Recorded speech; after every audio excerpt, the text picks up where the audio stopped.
Et l'actualité de ce mardi est décidément fort judiciaire, puisqu'on a appris que la procédure de régularisation des sans-papiers, qui est toujours en cours en ce moment, eh bien, cette procédure serait illégale, en tout cas selon le premier auditeur du Conseil d'État. Des dizaines de milliers de sans-papiers sont concernés par cette procédure. Explication Thomas Gadisseux.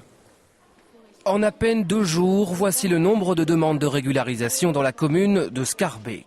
Ce serait bien malheureux que tous ces dossiers, pour les personnes d'abord et avant tout, et pour nous aussi, pour tout le travail qui a dû être fourni, soient réduits à néant. La question se pose, est-ce que toutes ces demandes sont illégales? Car le premier auditeur du Conseil d'État a rendu un avis dans ce sens.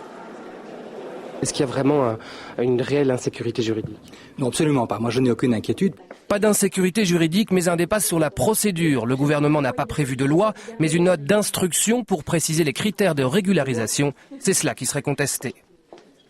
Les critères clairs, on les a mis dans un texte. Et la question se posait, est-ce que ça va être dans une loi, un arrêté royal ou une circulaire? Et l'accord de gouvernement est tombé sur le document le plus soft, une instruction.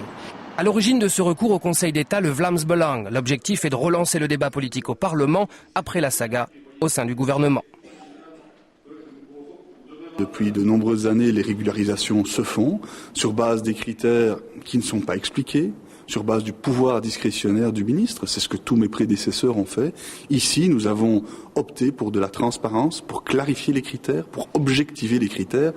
Et c'est un peu bizarre, mais c'est ce qui nous est reproché aujourd'hui. C'était notre volonté, c'est qu'on travaille dans le cadre juridique le plus sécurisant possible, c'est-à-dire une loi.